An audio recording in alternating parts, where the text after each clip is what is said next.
Je sais que beaucoup ne seront pas d'accord avec moi, mais ton problème, ce n'est pas l'anxiété.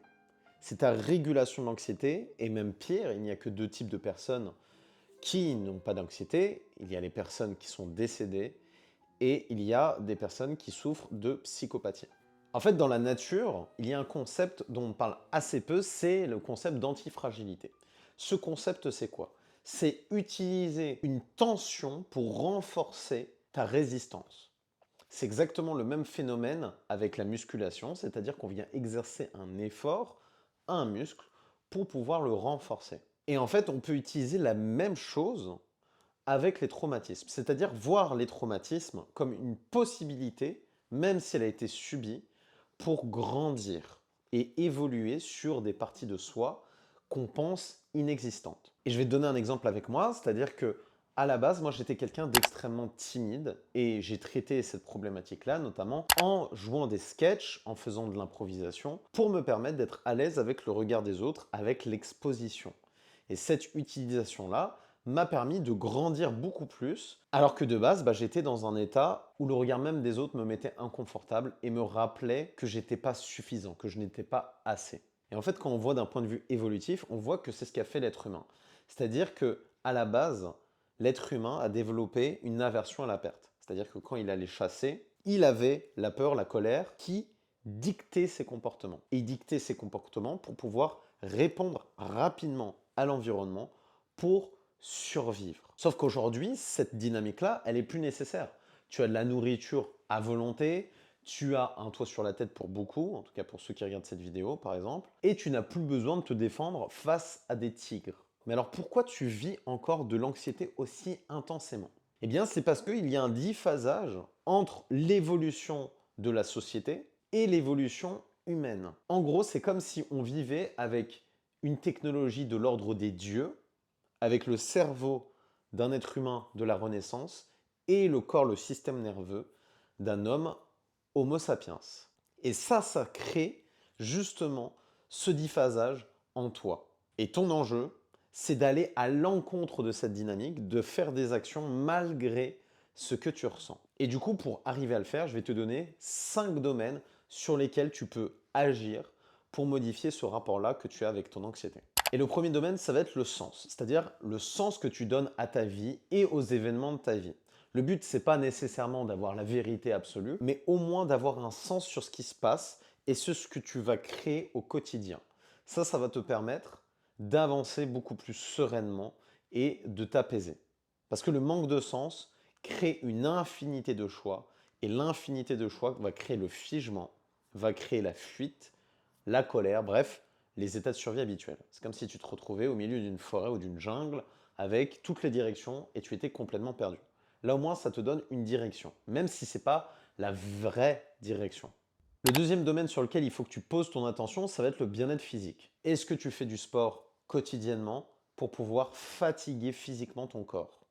Parce qu'aujourd'hui, on se retrouve avec une société avec une diminution extrême de l'activité physique et donc ton corps n'arrive pas à évacuer cette énergie que tu as en surplus. En gros, tu ne provoques pas un stress physique suffisant, ce qui va créer un stress nerveux.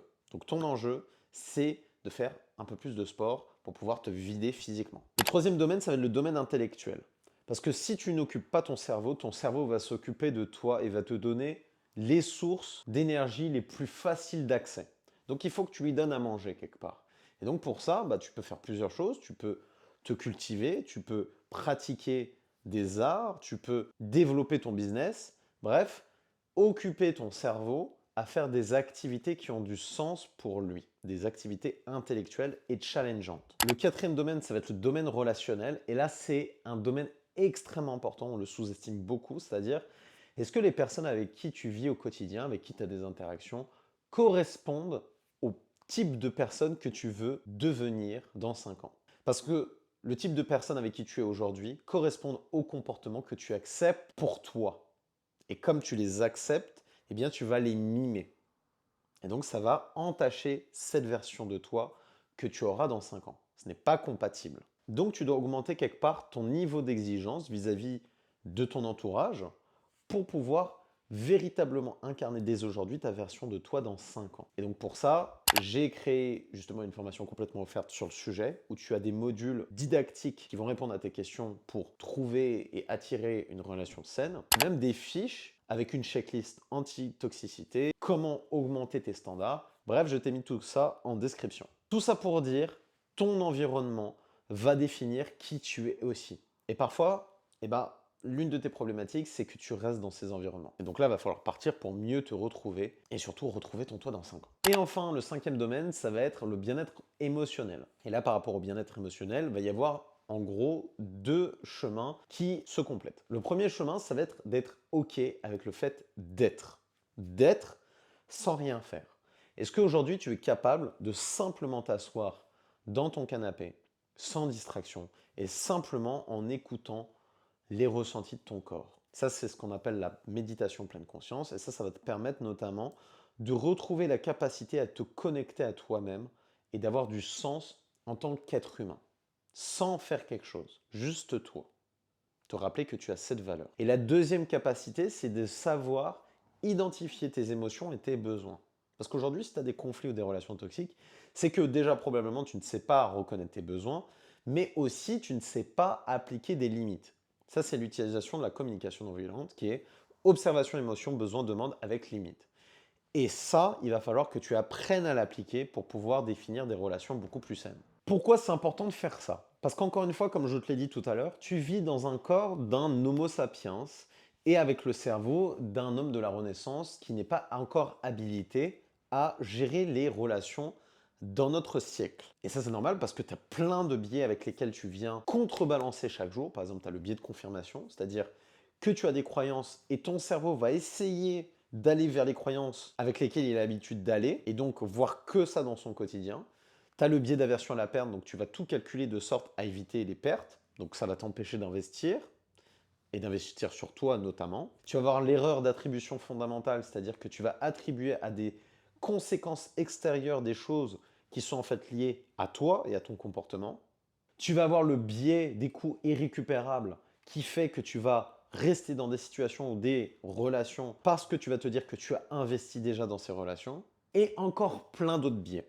Et donc, ton enjeu, c'est d'aller à l'encontre de ces dynamiques automatiques. Et en allant à l'encontre de ces biais automatiques, eh bien, ça va faire exactement comme la métaphore que je t'ai donnée au début, comme quand tu muscles ton biceps. Tu vas créer en fait un effort qui va te renforcer sur ton antifragilité, ta capacité à résister à tes automatismes. Et cet effort, va falloir le faire quotidiennement. Ne pas te faire contrôler par ton système émotionnel et aller vers ton système rationnel.